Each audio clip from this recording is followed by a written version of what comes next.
ये बंधन दिलों का बंधन, ये रिश्ते दिलों का रिश्ते, तय होते हैं अंबर पे, धरती पे जोड़े जाते बंधन ये है। जय हिंद दोस्तों, आज जो है हम लोग पढ़ेंगे केमिस्ट्री का जो चैप्टर है वैद्युतीय रसायन है, उसमें हम लोग को पढ़ना है अभिक्रिया की कोटि, जो बहुत इंपॉर्टेंट है, पूछा जाता है। अभिक्रिया की कोटि क्या है, प्रथम कोटि की अभिक्रिया क्या है, शून्य कोटि की अभिक्रिया क्या है, द्वितीय कोटि की अभिक्रिया क्या है। आज हम लोग जो है केवल परिभाषा देख लेते हैं। नेक्स्ट दिन हम लोग क्या करेंगे, बारी बारी से सब कोटि को जो है क्या करेंगे, उसको जो है अध्ययन करेंगे। तो आइए हम लोग देखते हैं अभिक्रिया की कोटि से आप क्या समझते हैं। तो देखिएगा दोस्तों, अगर हम कोई समीकरण ले लेते हैं, समीकरण a के पावर x ले लेते हैं, आप प्लस b के पावर y ले लेते हैं, और प्रोडक्ट मान लीजिए p बन गया। ये क्या होते हैं, अभिकारक होते हैं, और ये क्या होते हैं, प्रतिफल। ये दोनों को क्या कहेंगे, अभिकारक कहेंगे, अभिकारक कहेंगे। और जो प्राप्त होगा उसको हम लोग कहेंगे प्रतिफल, प्रतिफल, या इसी को कहा जाता है उत्पाद, या इसी को प्रोडक्ट कहा जाता है। अब जो समीकरण जिस द्वारा लिखा गया उसको हम लोग रासायनिक समीकरण कहेंगे। तो इसमें क्या कहा कि जो अभिकारक है, जो भी अभिकारक है उसके घात है, जैसे घात देखिए a के पावर a घात क्या है, x है, और b का घात क्या है, y है। तो इस कहता है अभिक्रिया की कोटि अगर हम मान लेते हैं n बराबर, तो n बराबर फॉर्मूला होता है दोस्तों x प्लस में क्या हो जाएगा y, और ये हो जाएगा अभिक्रिया की कोटि। तो अभिक्रिया की कोटि किसे कहेंगे, तो किसी रासायनिक अभिक्रिया में, किसी भी रासायनिक अभिक्रिया में भाग लेने वाले अभिकारक, अभिकारक ने भाग लिया है, अभिकारक है, किसी भी रासायनिक अभिक्रिया में भाग लेने वाले अभिकारक के सांद्रण के घातों का योग। देखिए सांद्रण, इसका हम कहते हैं a का सांद्रण के घात का क्या है, x है, और b का क्या है, y, घातों का योग ही अभिक्रिया की कोटि कहलाता है। यही बात लिखा हुआ है, किसी रासायनिक अभिक्रिया में भाग लेने वाले अभिकारकों के सांद्रण के घातों का योग अभिक्रिया की कोटि कहलाता है। याद हो जाएगा, किसी भी रासायनिक अभिक्रिया में भाग लेने वाले अभिकारकों के सांद्रण के घातों का योग, अभिकारकों के सांद्रण के घातों का योग अभिक्रिया की कोटि कहलाता है। जैसे देखिएगा C प्लस D, अगर इसके मान लेते हैं x है, इसके y है, प्रोडक्ट p है, तो हम कहेंगे अभिक्रिया कोटि n बराबर क्या कहिएगा, x प्लस में y हो जाएगा। दोस्तों ये थ्योरी है, एग्जाम्पल इसका हम लोग करेंगे।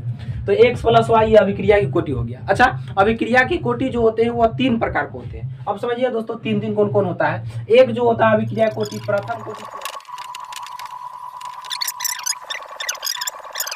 दोस्तों 3 प्रकार के कोटि होते हैं। एक होता है प्रथम कोटि अभिक्रिया, दूसरा शून्य कोटि की अभिक्रिया, और तीसरा द्वितीय कोटि की अभिक्रिया। तो याद रखिए दोस्तों, प्रथम कोटि की अभिक्रिया क्या कहिएगा, वे रासायनिक अभिक्रिया जिसका वेग, वे रासायनिक अभिक्रिया जिसका वेग अभिकारक के सांद्रण के शून्य कोटि पर निर्भर करता है, शून्य पर कोटि पर निर्भर करता है, तो उसे हम शून्य कोटि की अभिक्रिया कहते हैं। क्या लिखिएगा, वे रासायनिक अभिक्रिया, वे रासायनिक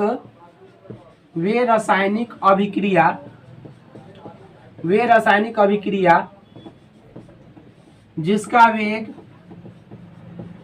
वे रासायनिक अभिक्रिया जिसका वेग अभिकारक के, वे रासायनिक अभिक्रिया जिसका वेग अभिकारक के सांद्रण के, अभिकारक के सांद्रण के एक घात पर निर्भर करता है, एक घात पर निर्भर करता है, एक घात पर निर्भर करता है, निर्भर करता है, कॉमा प्रथम कोटि की अभिक्रिया कहलाता है, प्रथम कोटि की अभिक्रिया कहलाता है, की अभिक्रिया प्रथम कोटि की अभिक्रिया कहलाता है, कहलाता है।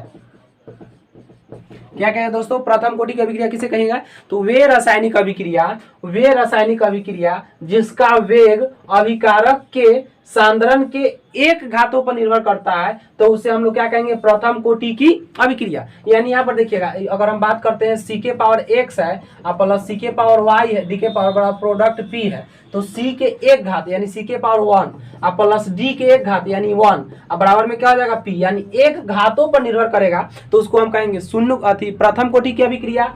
शून्य घातों पर निर्भर करेगा तो उसे हम लोग कहेंगे शून्य कोटि की अभिक्रिया, और 2 घातों पर निर्भर करेगा तो उसे हम कहेंगे द्वितीय कोटि की अभिक्रिया। एक परिभाषा याद होगा, तीनों परिभाषा याद कर लीजिएगा। वे रासायनिक अभिक्रिया जिसका वेग अभिकारक के सांद्रण के एक घात पर निर्भर करेगा तो उसे प्रथम कोटि की अभिक्रिया कहेंगे। वे रासायनिक अभिक्रिया जिसका वेग अभिकारक के सांद्रण के शून्य घातों पर निर्भर करता है। खाली देखिए यहाँ पर दोस्तों, एक घात के जगह शून्य लगा दीजिएगा तो शून्य कोटि की अभिक्रिया, एक के जगह द्वितीय लगा दीजिएगा तो द्वितीय कोटि की अभिक्रिया। तो देखिए दोस्तों, हम लोग पढ़े क्या, अभिक्रिया की कोटि पढ़े। अभिक्रिया कोटि क्या कहे, वे रासायनिक अभिक्रिया जिसका वेग किसी भी रासायनिक अभिक्रिया में भाग लेने वाले अभिकारकों के सांद्रण के घातों का योग, किसी भी रासायनिक अभिक्रिया में भाग लेने वाले अभिकारकों के सांद्रण के घातों का योग, अभिकारकों के सांद्रण के घातों का योग अभिक्रिया की कोटि कहलाता है। और अभिक्रिया की कोटि तीन प्रकार के होते हैं, प्रथम कोटि की अभिक्रिया, दूसरा और तीसरा क्या बोलते हैं, शून्य कोटि की अभिक्रिया। तो शून्य कोटि की अभिक्रिया क्या कहते हैं, वे रासायनिक अभिक्रिया जिसका वेग अभिकारक के सांद्रण के शून्य घातों पर निर्भर करता है। किस पर निर्भर करता है, शून्य घातों पर निर्भर करता है, तो उसे शून्य कोटि की अभिक्रिया कहेंगे। प्रथम घात पर निर्भर करेगा तो प्रथम कोटि की अभिक्रिया, और द्वितीय कोटि पर दूसरा घातों पर निर्भर करेगा तो द्वितीय कोटि की अभिक्रिया। और बारी बारी से आप सब कोटि को पढ़ना होगा दोस्तों। सब कोटि के लिए व्यंजक प्राप्त होगा, सब कोटि के लिए अर्धविकल्प प्राप्त होगा। तो ये सब जो है हम अगला वीडियो में लाएंगे कि उस सबका क्या क्या है, प्रथम कोटि की अभिक्रिया को व्यंजक कैसे प्राप्त करेंगे, शून्य कोटि की अभिक्रिया कैसे प्राप्त करेंगे, द्वितीय कैसे प्राप्त करेंगे, ये सब जो है नेक्स्ट वीडियो लाएंगे। उम्मीद करते हैं दोस्तों ये सब आपको समझ में आ गया होगा। जय हिंद दोस्तों।